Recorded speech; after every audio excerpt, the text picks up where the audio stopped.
Gusto kong magprangka sa inyo, yung mayor na who was served a warrant and then there was a shootout. Some say extrajudicial killing, talagang pinatay doon. Look, may mga criticism sa akin. I accept it. That's part of the territory of being a president. But do not force me to criticize me, to force me to believe yung mga theory at mga assumption, even with the witnesses, na pinatay yung mayor sa loob ng prisuhan.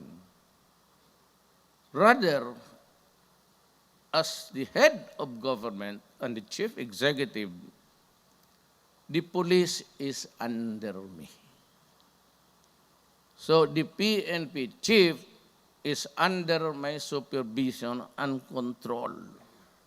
I do not have to explain to you, the whole Republic of the Philippines and the critics, why I made the order for him just to sit down and do not remove him. Well, actually, Marcos was eventually removed. But I was there, yung talagang inalis na, sabi ko, no. Lagay mo yan sa dyan. May purpose. Sabi ko, huwag ka na magtanong. Ay, protocol? We're all government employees. What do you mean protocol? I ordered the transfer or the retention. You ask me about protocol. There is no such thing as protocol.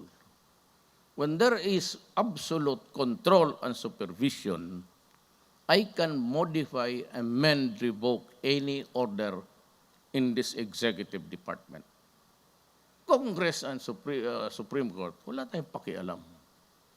But as President, I do not have to give you the rationale or the reason why I ordered your reinstatement right away. It was not reinstatement. That was before. Actually, it was hold mo yung order mo. Kasi I have a purpose there.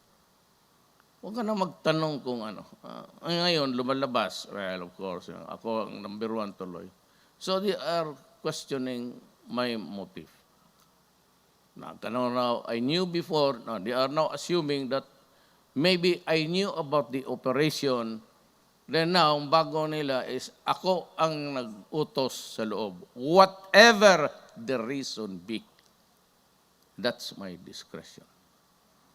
I promise the police and the military, do your duty, go out and find for these criminals, arrest them if possible, but if they offer a violent resistance, and you think that your life is in danger, patayin mo. And that is my order until now. Now, sabi ng police, pag-serve nila ng warrant, lumaban at binaril nila. Tama. And I believe you because the police is under the executive branch of the government.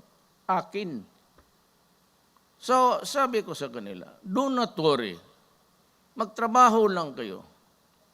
Just obey yung order ko na look for them and hunt for them. Sundin lang ninyo. At ako ang lahat mananagot. I will answer for it personally.